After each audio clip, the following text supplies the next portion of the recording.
मध्ये दम नव्हता अरबाज आणि निक्कीचं नाव घेण्याचं, सूरजच्या ऐवजी अभिजितच का, मग निक्की ही जिंकू शकतो. हा मनी बॅग घेऊन बाहेर येणार आहे की सूरज हा ट्रॉफी डिझर्व नाही करत, तर अरबाज पटेल हा असला पाहिजे होता. नमस्कार मंडळी, स्वागत आहे तुम्हा सर्वांचं आज पुन्हा एकदा एक नवीन व्हिडिओमध्ये. तर म्हणजे आज आपण एक गोष्ट डिस्कस करणार आहोत. सोशल मीडियावरती बऱ्याचशा प्लॅटफॉर्मवरती असं बोललं जातं आहे की सूरज हा मनी बॅग घेऊन बाहेर येणार आहे आणि जे विनर जो असेल अभिजित, निक्की वगैरे वगैरे असं चाललेलं आहे. या सर्वावरती आपलं काय मत आहे हे थोडंसं आपण मांडूया. पहिली तर गोष्ट मला वाटतं सूरज मनी बॅग उचलणं थोडंसं इम्पॉसिबल आहे, कारण पूर्ण सीझनमध्ये त्याने कुठेतरी आपली ट्रॉफीबद्दलची जी इच्छा आहे, गावाला आपल्याला ट्रॉफी घेऊन जायचं आहे, त्याने प्रत्येकी प्रार्थना केलेली आहे की मला ट्रॉफी जिंकू दे. तर मला ते थोडंसं इम्पॉसिबल वाटतं की तो मनी बॅग उचलेल, पण लेट सी काय होतं आहे. सूरजनी जर मनी बॅग उचलली नाही तर प्रभावीपणे तो या ट्रॉफीचा दावेदार आहे, कारण त्याला खूप चांगल्या प्रकारे वोटिंग असं प्रेक्षकांमधून होतं आहे.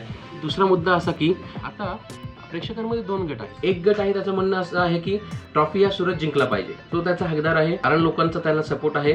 भले त्याला बोलता येत नाही तेवढं जास्त, परंतु सांगितलेले टास्क, सांगितलेले कामं तो खूप व्यवस्थितपणे करतो. लोकांनी जर त्याला वोटिंग केलंय, लोकांचा जर त्याला पाठिंबा आहे, तर प्रामाणिकपणे त्याला जिंकून दिलं पाहिजे असं म्हणणारा एक गट आहे. दुसरा गट असा आहे की त्यांचं म्हणणं असतं की सूरज हा ट्रॉफी डिझर्व नाही करत. त्यामध्ये काही जण म्हणतात अभिजित हा डिझर्विंग आहे, कोणी म्हणतं अंकिता, कोणी म्हणतं डीपी, कोणी म्हणतं निक्की. आता या बाबतीत आपण जर म्हणायचं झालं, जर सूरज मनी बॅग घेऊन बाहेर नाही आला तर आपण कसं म्हणू शकतो की तो डिझर्विंग नाही आहे, कारण हा पूर्णपणे वोटिंगचा गेम असणार आहे. ज्याला जास्त वोटिंग होईल तो विनर असणार आहे. तसं जर वोटिंगचा गेम नसेल तर आज जर आपण कम्पेअर केलं तर अरबाज पटेल हा असला पाहिजे होता, तो टॉप 5मध्ये हवा होता. आणि त्याने ज्या प्रकारे गेम खेळला आहे त्या प्रकारे कोणीच नाही खेळला. निक्कीने पण घराला कंटेंट दिला आहे, TRP दिला आहे, पण गेमच्या बाबतीत, टास्कच्या बाबतीत, बोलण्याच्या बाबतीत, सगळ्याच बाबतीमध्ये अरबाज पटेल अष्टपैलू होता. परंतु कुठेतरी निक्कीच्या पदरावर राहिल्यामुळे, निक्कीच्या मागे राहिल्यामुळे लोकांनी त्याला पसंत नाही केलं आणि त्याला बाहेर काढलं. मग असं म्हटलं तर मग अरबाज बाहेर जायलाच पाहिजे नको होता. अरबाज का बाहेर गेला? कारण लोकांनी त्याला वोटिंग नाही केलं, कमी केलं, बरोबर.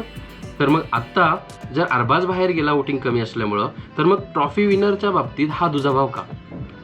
लोकांनी जर एखाद्याला मत जास्त केलं असेल, वोटिंग जास्त केलं असेल, त्याला जिंकवलं पाहिजे. बरेच लोक जे म्हणतात की सूरज डिझर्विंग नाही आहे, अभिजित डिझर्विंग आहे, त्याला बनवा. मग मला असं म्हणायचं आहे, वोटिंग जास्त झालं जर सूरजला, आणि मग तरीही अभिजितला बनवायचं असेल तर मग अभिजितच का? मग या बाबतीमध्ये अभिजित नाही, मग तुम्ही निक्कीचंही नाव घेऊ शकता, कारण आज त्या घरामध्ये निक्कीने जेवढा TRP दिला, निक्कीने जेवढा कंटेंट दिला, तेवढा मला नाही वाटत कुठल्या सदस्याने दिला आहे. त्या बाबतीमध्ये निक्की दावेदार ठरते की ती मग हा ट्रॉफी जिंकू शकते. मित्रांनो, तुमचं काय मत आहे तुम्ही कमेंट बॉक्समध्ये नक्की सांगा. ते तर सूरज ट्रॉफी जिंकला पाहिजे की नाही, तो डिझर्विंग आहे की नाही.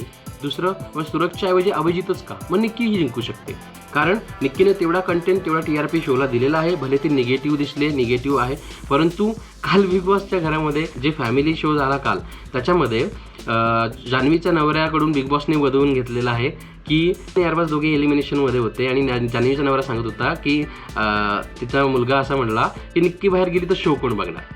तर मला तरी असं वाटतं हे जाणून बुजून बोललं गेलेलं वाक्य आहे की कुठेतरी बिग बॉसला दाखवून द्यायचं होतं की बघा, निक्कीमुळंच हा शो बघितला जातोय.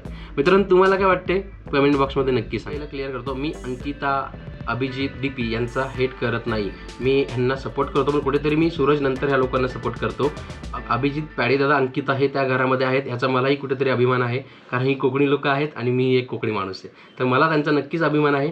सूरज का जिंकला पाहिजे, मी असं नाही म्हणत तो चुकीच्या पद्धतीने जिंकेल किंवा जिंकला पाहिजे, पण लोकांचं जर त्याला वोटिंग जास्त होत असेल तर तो जिंकला पाहिजे, एवढंच माझं मत आहे.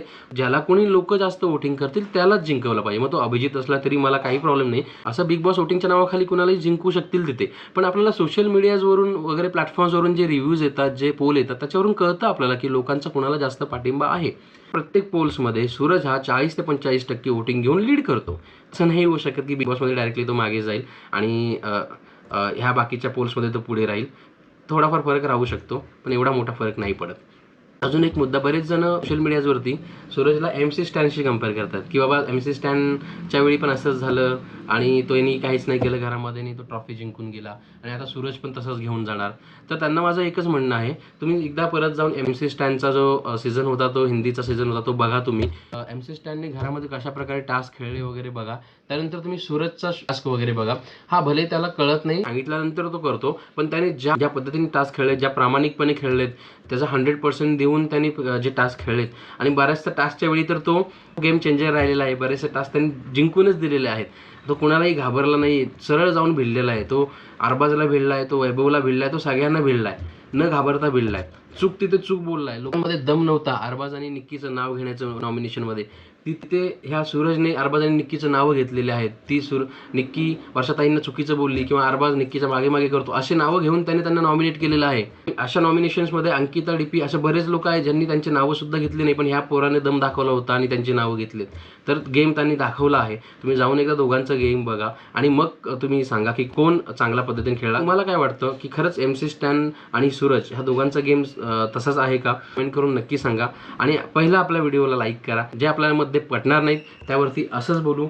भेटूया पुढच्या व्हिडिओमध्ये. तोपर्यंत थँक्यू सो मच. धन्यवाद.